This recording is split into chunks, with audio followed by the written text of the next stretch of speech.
السلام علیکم ناظرین، ایمان نیوز میں ایک بار پھر آپ کو خوش آمدید کہتے چلیں۔ میں ہوں محمد ابرار۔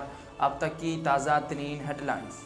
امریکی صدر جو بائیڈن اور برطانوی وزیر اعظم کے درمیان یوکرین اور روس کے معاملے پر ٹیلی فونک رابطہ ہوا۔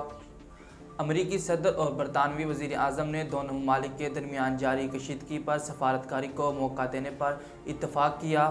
جو بائیڈن اور بورس جانسن نے روس کے صدر پیوٹن سے جارحانہ اقدامات سے پیچھے ہٹنے کا مطالبہ بھی کیا۔ دوسری جانب فوجی ماہرین کا کہنا ہے کہ بیلاروس اور کرائمیا کے راستے روس کے 1.25 لاکھ فوج یوکرین حکومت کا تختہ الٹ سکتی ہیں۔ پشاور خاتون کے سر میں کیل ٹھوکنے کے معاملے پر پولیس کی تفتیش متاثرہ خاتون پر جنات کا سایہ ہونے اور نفسیاتی مریضہ ہونے تک محدود ہو کر رہ گئی۔ خاتون کے سر میں کیل ٹھوکنے کے معاملے پر بتایا گیا تھا کہ یہ معاملہ دشمنی کا شاخسانہ بھی ہو سکتا ہے اور پشاور پولیس کی تفتیش بھی ایسی کوئی چیز سامنے نہیں آئی۔ پولیس نے جنات کا سایہ ہونے اور خود کیل سر پر ٹھوکنے کی ذمہ داری متاثرہ خاتون پر ڈالنے اور اس کا ماہر نفسیات سے چیک اپ کرانے کے بعد بالکل خاموشی اختیار کر لی ہے۔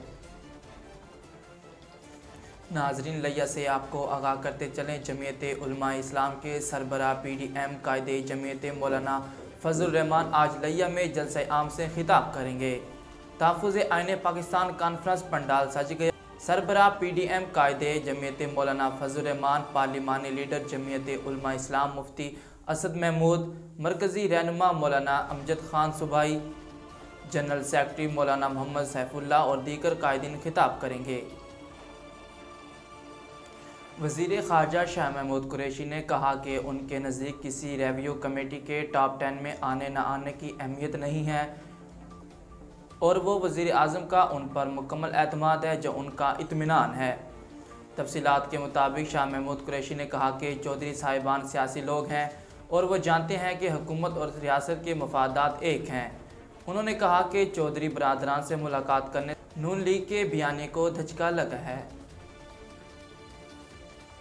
فیڈرل بورڈ آف ریونیو نے ادارے کے سابق چیئرمین شبر زیدی کو 16 ارب روپے کے غیر قانونی ٹیکس ری فنڈ پر کلین چٹ دے دی۔ پبلک اکاؤنٹس کمیٹی نے اربوں روپے کے غیر قانونی ٹیکس ری فنڈ کے معاملے پر اپنی report public accounts committee secretariat کو بھجوا دی ہے۔ رپورٹ میں بتایا گیا ہے کہ شبر زیدی مئی 2019 سے اپریل 2020 کے دوران چیئرمین کی حیثیت سے تعینات رہے۔ اس دوران FBR نے مجموعی طور پر 71 ارب 28 کروڑ 50 لاکھ روپے کے ری فنڈ جاری کیے۔ ناظرین، اب تک کے لیے اتنا ہی۔ مزید خبروں اور تفصیلات کے لیے دیکھتے رہیے ایمان نیوز۔